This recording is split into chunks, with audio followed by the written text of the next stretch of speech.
It is the odd weekdays of February. Quotes, quotations, quotables from those in the know about art.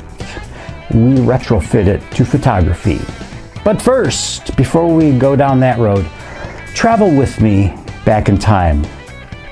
The year is 1801. We are in the Beethoven household. Maybe it's a Tuesday. We have Mrs. B, she's probably in the kitchen baking cookies. And Ludwig, he's at the piano, spelling out, creating his new tune. And all is a success that evening. A happy success. I mean, it's the C sharp minor. It's breaking the conventions of the day. He's happy. The sentiment is pouring out. Until the next morning, when he wakes up, he goes and revisits this piece, and it's not the same. And he understands why. And in a fit of rage, he destroys his piano. Now, because it didn't recreate the sentiment of the aroma of the baking cookies. All arts are limited, some in one way, some in another. Two limitations of photography are that it cannot express an intention, and it must take whatever is before it. Let's be realistic here. Saying that photography or the camera does not express itself is unnecessary, just because it applies to a lot more than just the camera.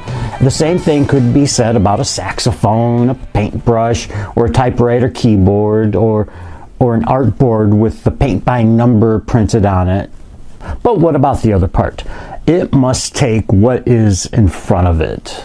Well, that's a reality, but I don't want to consider that a limitation of the camera. It is the very characteristic of a camera, but in art, it is a limitation. So let's give for an example.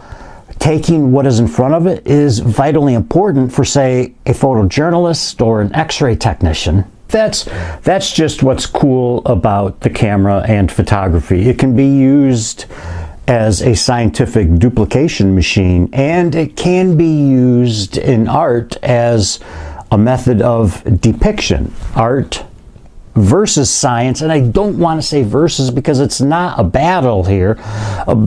Art or science, depiction or duplication. And you know, it's funny, I've saved the best for last year. One more quote here in part 8. It is from Johann Wolfgang von Goethe. He's a friend of Beethoven's, close collaborator.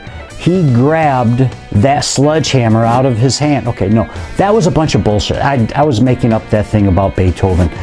He didn't really destroy his piano because it didn't do aroma. But let's get to the Goethe quote. It is working within limits that the artist reveals himself.